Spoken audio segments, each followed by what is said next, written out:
All right, it's great to be here, and I just want to acknowledge all the people who are here, who I had the pleasure of meeting. First, my colleagues, Senators Klobuchar, Markey, and Smith, small business owners from across the country.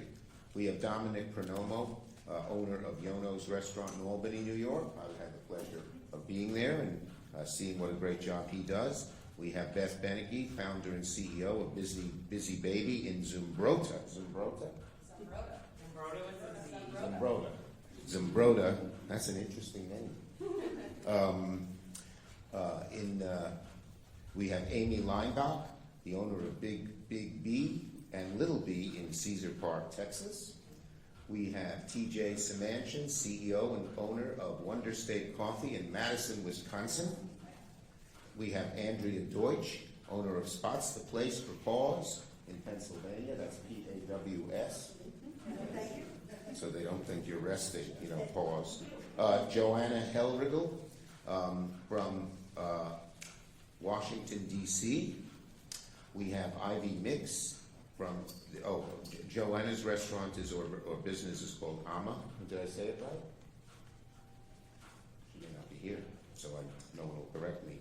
We have Ivy Mix, Leanda. It's a business in New York City. We have Vicki Lee Parker High, North Carolina Sustainable Business Council. We have Holliswell Silverman, the Eastern Point Collective, and we have Richard Trent of the Main Street Alliance. He's the executive director. So we have a lot of small businesses represented here. And you know why? Because they're hurting. As all the folks behind me know all too well, President Trump's trade war is economic arson on our main streets. President Trump's trade war is economic arson on Main Street, and these folks are getting scorched. Trump's tariff tax is jacking up prices, smashing supply chains, forcing small shops to raise costs, lay off people, or worse yet, close their doors altogether.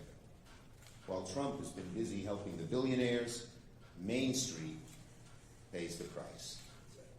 While Trump has let mega corporations, CEOs, and his donors have his ear on exemptions when they want relief from tariffs, small business owners have been left out to dry. You're a big business, you can knock on the White House door and say, I need an exemption, I need this, and Trump goes along. These people don't have that access to the White House, and Trump doesn't even seem to care. So, today Senate Democrats are showing America the faces, businesses, and communities impacted by Trump's devastating trade war. He's had a bad tax war too. Today, Senator Markey will announce legislation that I'm proud to co-sponsor to exempt small businesses from the president's destructive tariffs. Protecting small businesses shouldn't be a partisan issue. It's a national priority. And let's not forget, the 35 million small businesses in America employ 59 million people. That's about half the private sector jobs in the country are in businesses like those depicted here. Small businesses play a significant role. They're even more needed in rural communities. And there, they account for about 54% of rural workers. They're the backbone of our economy, yet right now they're bending over backwards to make ends meet, to not charge their customers more, to not lay off employees. That's the dilemma they're all faced with. 72% of small businesses say erratic tariff policies create, quote, a whiplash effect, disrupting planning and long-term decisions. In that way, small businesses and big businesses are alike. They can't plan unless they have certainty.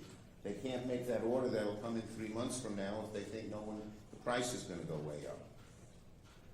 81% of small businesses say, thanks to President Trump's tariff tax, they would be forced to raise prices for consumers, and many indicated they would lay off employees as a direct result of increased costs.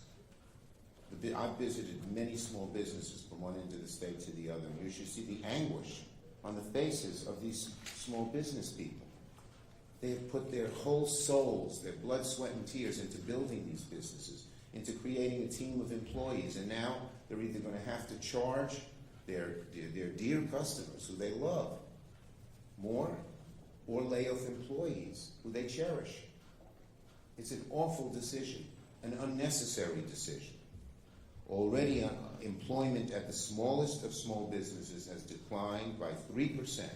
We've lost 366,000 jobs since Trump took office in these businesses. And not only did Trump put them in an awful spot, he's clueless to the real-world ramifications. He was asked yesterday by Chris Welker, about small business. Trump highlighted, incorrectly I might add, how wonderful tariffs are for big businesses. And he said how he doesn't care one iota about the concerns of small businesses or American families suffering from high prices. He just didn't care. He went on bragging about himself. I watched the clip. When asked if he's considering relief for small businesses, Trump said, quote, "They're not going to need it." He was condescending and dismissive.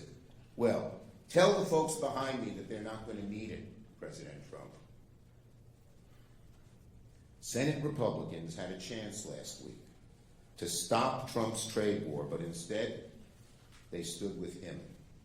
We are giving them another chance now by working with us to take up the Small Business Liberation Act. Senate Republicans' refusal to stop this trade war makes them complicit as Donald Trump in hurting these businesses and millions more across the country. Small businesses are the backbone of this country. It's time for Senate Republicans to grow a backbone and defend small businesses.